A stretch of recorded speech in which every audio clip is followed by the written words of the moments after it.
People come here to the Smokies during a particular 2 weeks in June to see synchronous fireflies. And this year, that happened in May, well before the event that was going to start on June the 7th. So when people actually got here on the 7th, not only had the peak passed, but the firefly display was completely finished. Can we say that was because of climate change? No, but if we look at the trend over the years, we can see that some of these, over the years, the events are occurring, earlier than they used to.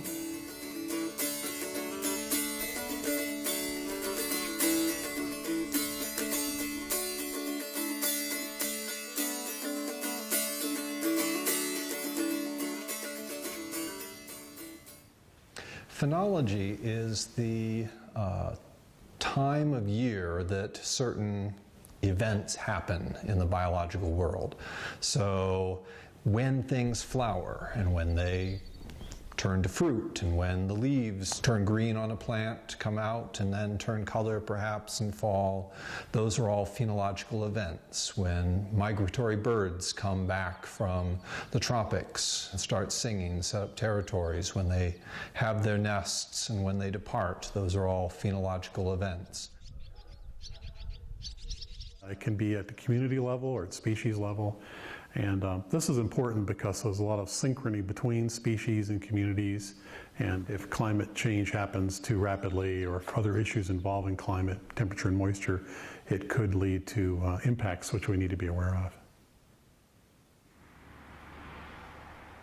Phenology in this park really started with Arthur Stupka, who was a 1938 appointee to this park as a naturalist and later biologist. And he started recording times when various plants bloomed in different sites. And I don't mean a few times. I mean, he made 18,000 observations having to do with all sorts of different things, and many of those are based on phenology. And we have that in a database that we can now search. And that gives us a good basis for looking at changes, particularly in plants and arrival of birds.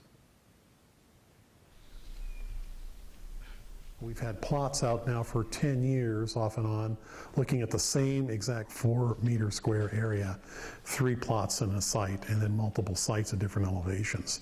And there we actually do counts of individual flowers in full bloom.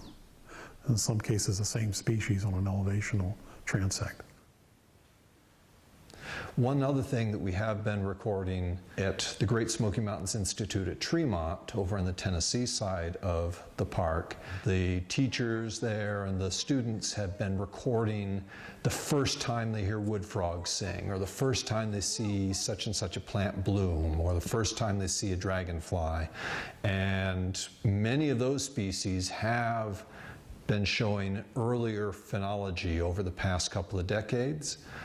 The problem with that kind of data, it's useful, but we want to collect data at very specific locations, repeating them over and over again, so that we can figure out not just the first one, but when the peak arrival is, or when the peak bloom is. It's on the ones in the back of the plot, isn't it? Yeah. You have to go out and you have to follow an individual tree or an individual set of plants, or go to the same place and listen for birds over the period of time that you might expect them to come back. But that's data for just 1 year. So in order to look for trends, is it getting earlier? Are they coming later? You would need to go back and do the same thing with the same plants or the same site over and over again for several years, and there's a lot of variation from 1 year to the next. So you would want to have several years to average it out to see a trend. So the question of identifying what's causing changes in phenology that people are observing over long periods of time, especially in one particular location, is a tricky question, because first you have to be able to establish that temperature changes or changes in precipitation are what's driving that, and then you have to understand what's driving those changes in temperature or precipitation at that one place. Because in a lot of different places, temperature change can be because of urbanization or deforestation, and that can cause warming of an environment. Or if you go from agricultural environment to primarily a forested environment, you can get cooling that's just caused by local effects rather than human-caused global climate change.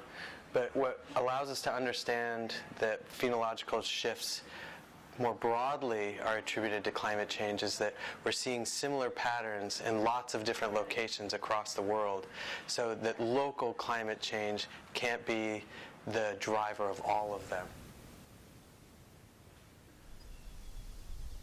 I think of the Smokies like a giant English muffin, and we have all these little nooks and crannies. And, you know, when you toast an English muffin, it doesn't brown evenly. Well, the Smokies is like that with temperature.